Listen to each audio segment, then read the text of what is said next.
The phone rang at 1:45 a.m. I picked up like I had 1,000 times before.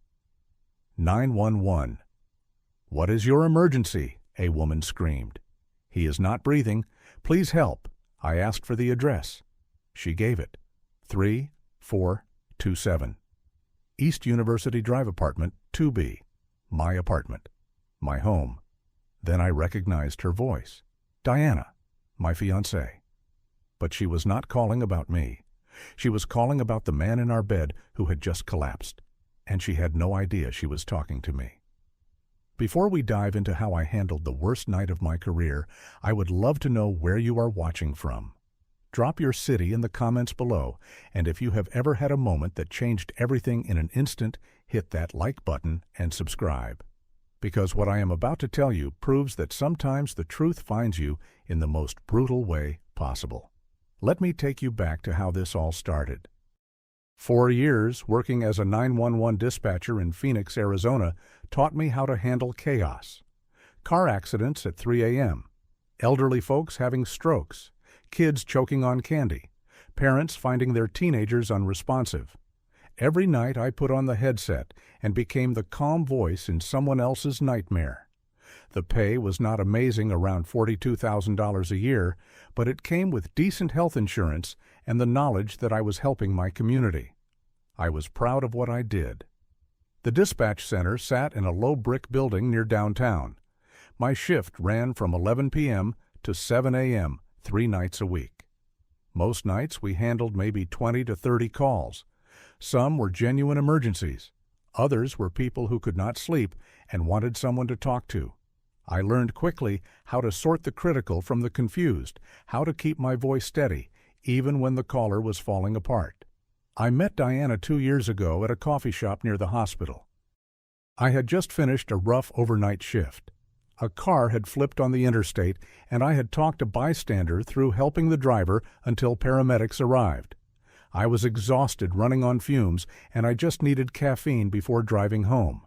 She was sitting by the window working on her laptop, and when I sat down nearby, she looked up and smiled. We started talking.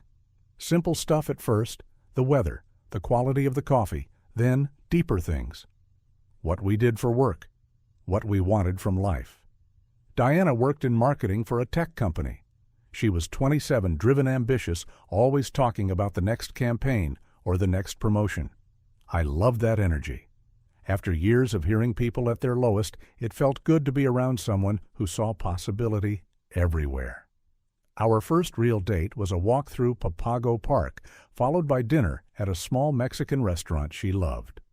6 months later, we moved in together, splitting rent on a 2-bedroom apartment in Tempe. The second bedroom became her home office. Last month, I proposed at that same coffee shop where we met. I had been saving for 6 months to buy the ring. It was not huge, maybe half a carat, but the diamond caught the light beautifully, and she cried when I got down on one knee. She said yes before I even finished asking. We set the wedding date for November, small ceremony in her parents' backyard. Maybe 50 people. Nothing fancy, just the people who mattered. Our life together had a rhythm. I worked nights, she worked 9 to 5. We did not see each other much during the week, but weekends were ours. We would cook together, try new recipes, watch movies on the couch. She loved taking pictures of us and posting them online. Couple goals, her friends would comment. I thought we were building something real, something that would last. About 3 months before that night, things started shifting. Diana began staying late at work more often. A big project, she said. Tight deadlines. The company was pushing hard to land a new client. I understood. Everyone has busy seasons. But then her phone started buzzing more frequently. She would glance at it and put it face down on the table. Once I saw a name flash on the screen. Just the letter T. I asked who it was. She said a co-worker. I did not think anything of it. She also started going to the gym 6 days a week instead of her usual 3. Bought new workout clothes. Started wearing makeup to the gym, which seemed odd, but she said she wanted to look good for our wedding photos. I thought it was sweet. She was glowing, happier than I had seen her in months. A tiny voice in my head whispered that something felt off, but I pushed it down. I trusted her. We were getting married. People do not cheat on someone they are planning to marry right. 2 months before the wedding, Diana came home at 2 a.m. on a Wednesday. I had just gotten off work myself and was surprised to see her stumbling through the door. She said there had been a team dinner that ran late, and everyone had been drinking, so she took an Uber home. Made sense.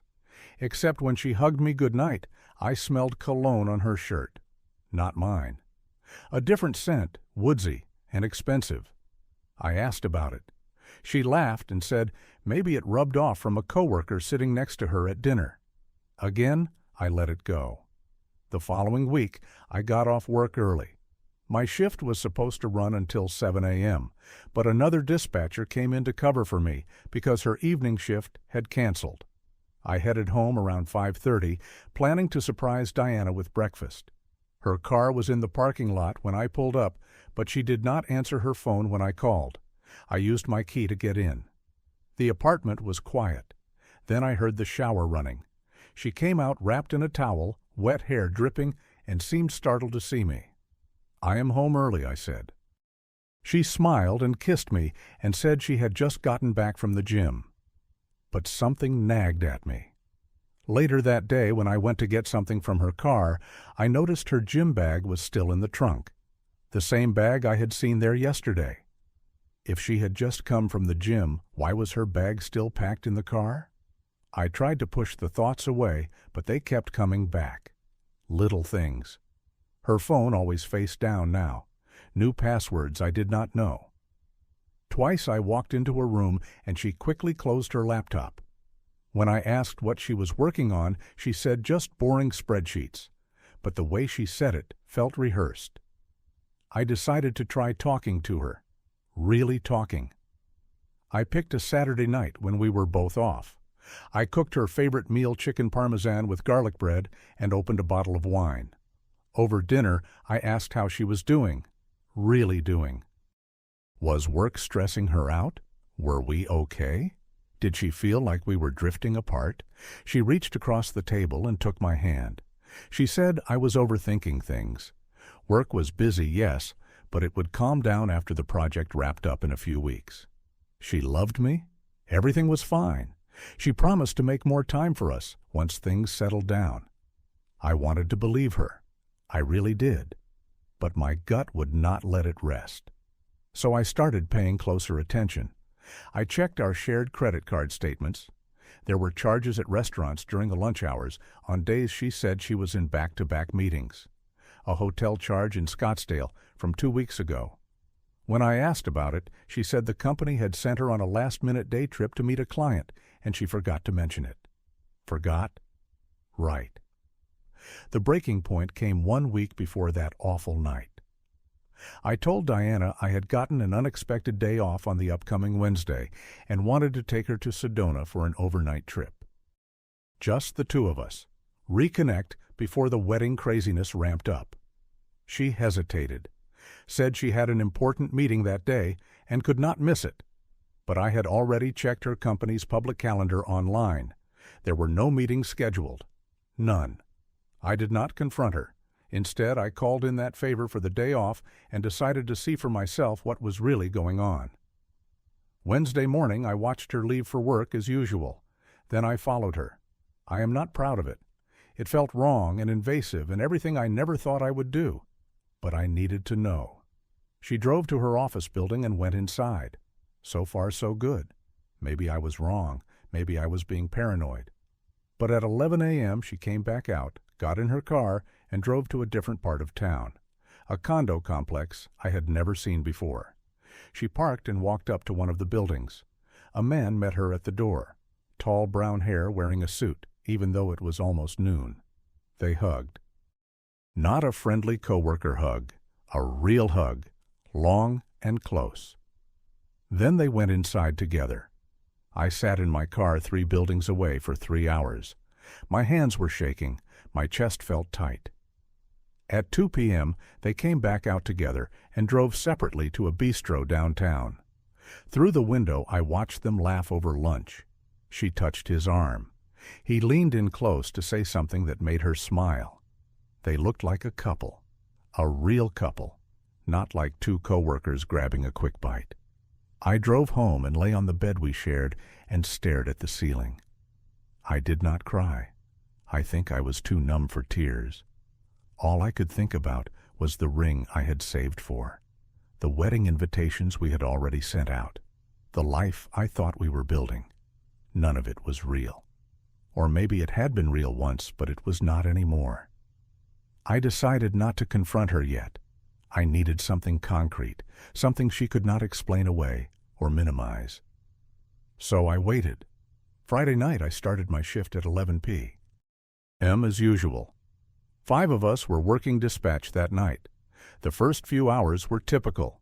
A bar fight on Mill Avenue, noise complaint from an apartment complex, an elderly woman who had fallen in her bathroom and could not get up. I handled that one myself, keeping her calm while paramedics drove over. She was okay, just shaken and bruised. Around 1 a.m., things quieted down. I sipped bad coffee from the break room and thought about Diana asleep in our bed. She had texted me at 10. Tired. Going to bed early. Love you. I had texted back. Love you too. See you in the morning. But that uneasy feeling sat in my stomach like a stone. Something was not right. I could feel it. At 1:45 a.m., my line rang. I picked up and gave my standard greeting. 911. What is your emergency? A woman's voice screamed through the phone. Please, he is not breathing. I do not know what to do. I shifted into autopilot. Training took over. Ma'am, stay calm. What is your location? She gasped out the address. 3427 East University Drive Apartment 2B. My blood turned to ice. That was my address. My apartment. But the voice continued, panicked and desperate. He just collapsed. We were, and then he grabbed his chest, and now he is not moving. I recognized the voice then. Diana.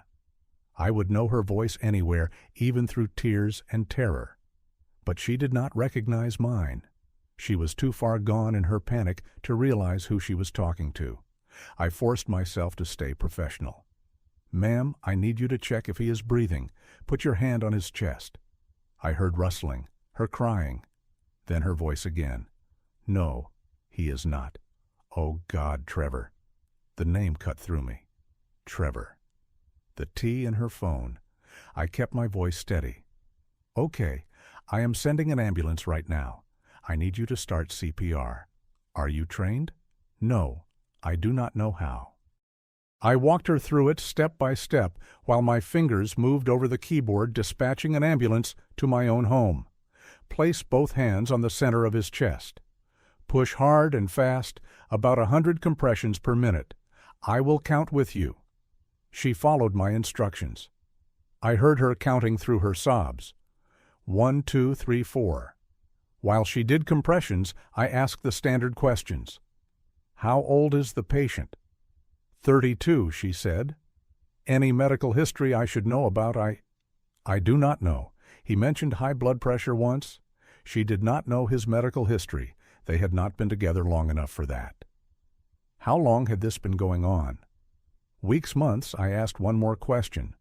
What is your relationship to the patient? There was a pause. Then he is a friend. A friend. At 1:45 in the morning. In my bed. In my home. Sure.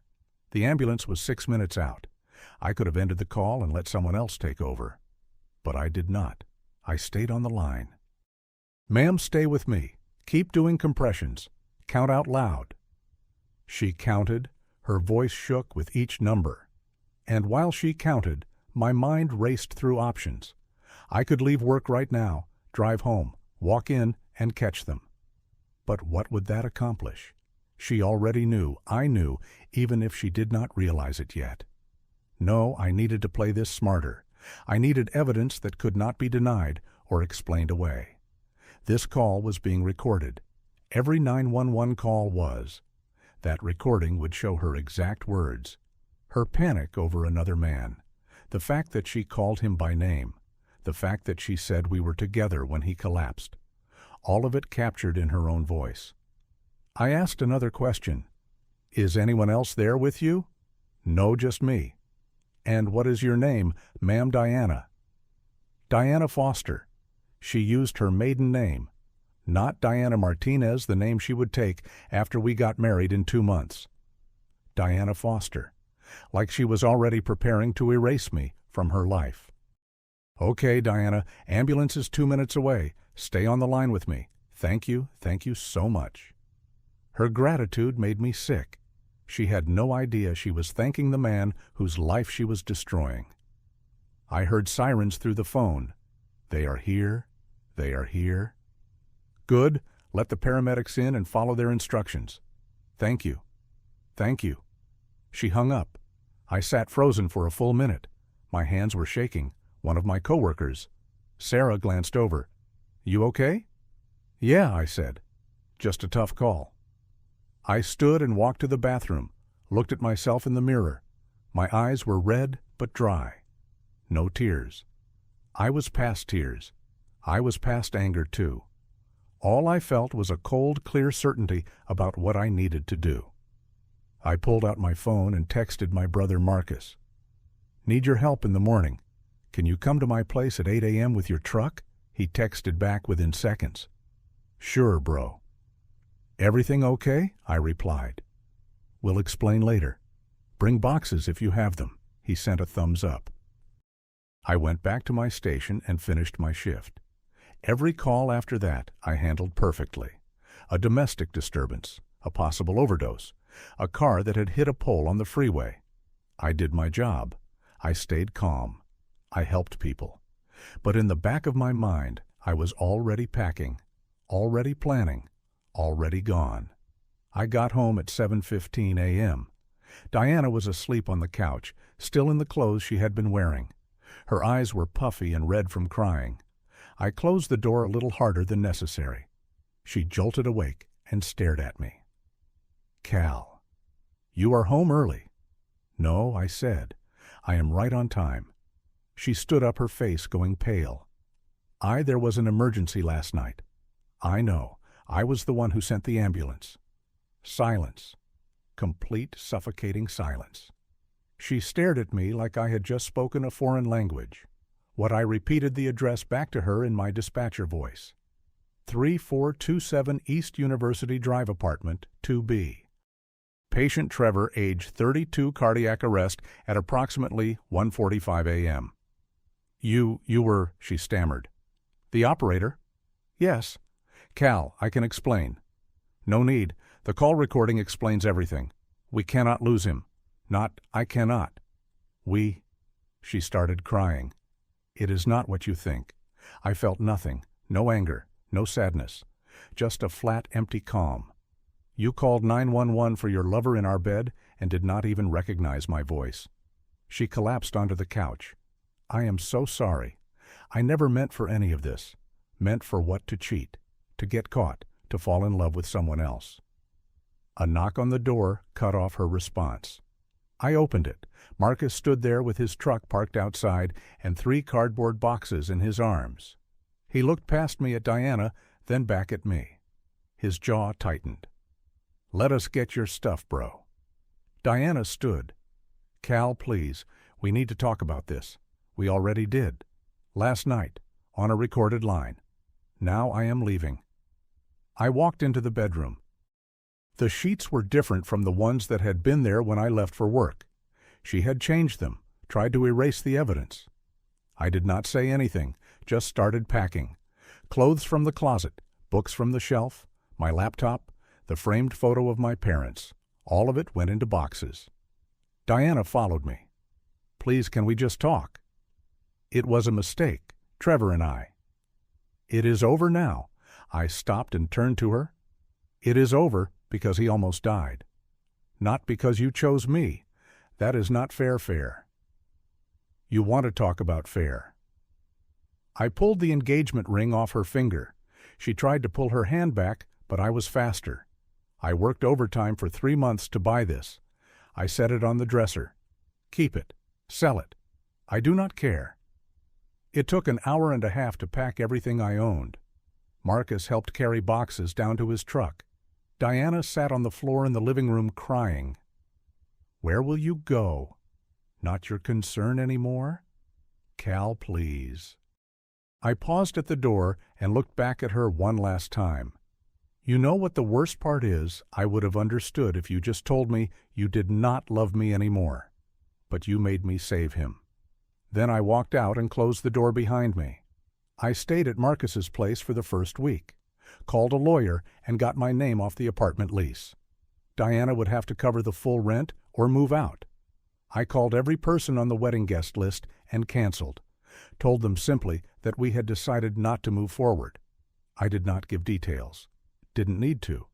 Her parents called a few times. I declined each one politely but firmly.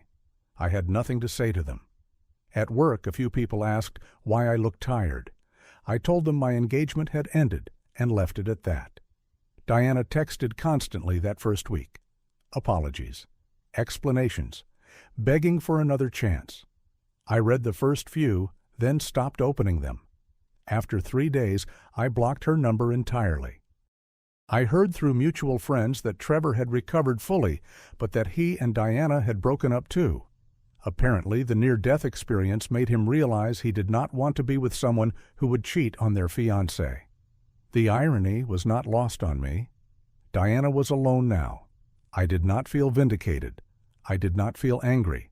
I just felt empty. The first month was the hardest. I still went to work, still put on the headset, and answered calls, but every cardiac emergency brought me back to that night. The sound of her voice screaming for help, the way she said his name, the fact that she never once recognized mine. By the second month, I found a studio apartment downtown. Small, but mine. No memories attached. I painted the walls myself a light gray that felt clean and new. Month 3. I started going to the gym, not because I was trying to impress anyone, just because I needed to do something with the anger that kept bubbling up at random times. I also picked up my guitar again. I had not played in years, too busy with work and Diana and wedding planning. Now I had time. I played badly at first fingers, clumsy on the strings, but it felt good to make something, even if it was just noise. Marcus came over most weekends. We would grill burgers and watch football and not talk about Diana unless I brought her up first, which I rarely did. He never pushed, just showed up and was there, which was exactly what I needed. Month 6, I woke up one Saturday morning and realized I had not thought about her at all the day before. It was the first time that had happened. It felt like progress. People always say that betrayal changes you, that it makes you bitter or untrusting or scared to love again. Maybe that is true for some people, but for me it did something different. It taught me that I could survive the worst thing I could imagine, that I could sit on the other end of a phone line and hear my entire future collapse and still do my job, still help someone, help. Still keep going. Betrayal does not define the person it happens to. It defines the person who does it. Diana made her choice. She chose lies over honesty, secrets over communication, another man over me. That says everything about her and nothing about my worth. I did the right thing. I did not yell or beg or try to win her back. I did not trash her to our friends or try to make her life difficult. I just quietly removed myself from the equation and let her deal with the consequences of her own actions. My job taught me how to save people, how to be the calm in their storm, how to guide them through the worst moments of their lives. But it also taught me that sometimes the person who needs saving is yourself. And sometimes the bravest thing you can do is dispatch your own rescue, send your own ambulance to your own emergency, and then send the moving truck to carry you somewhere new. I do not know what my future looks like yet. I do not know if I will date again, or when, or who. I do not know if I will stay in Phoenix or move somewhere else, start over completely. But I know one thing for certain. My future does not include Diana. It does not include someone who could not recognize my voice even when I was trying to save her lover's life. And honestly, that is enough. The apartment I live in now has a view of the city. At night, I can see the lights spread out like stars. Sometimes I sit by the window with my guitar and just watch. Somewhere out there, someone is calling 911. Somewhere, someone's world is falling apart. And somewhere, someone like me is answering, staying calm, helping them through it. Life goes on. Pain fades. We survive. We rebuild. We keep going. Have you ever had a moment that changed everything? A phone call, a conversation, a single second where your entire life shifted. Drop your story in the comments below. And if this story resonated with you, hit that like button and subscribe for more real stories about real people navigating the hardest parts of life. Share this with someone who needs to hear that they can survive anything. Thank you for listening to my story. I hope wherever you are, whatever you are going through, you remember that you are stronger than you think. Take care of yourselves out there.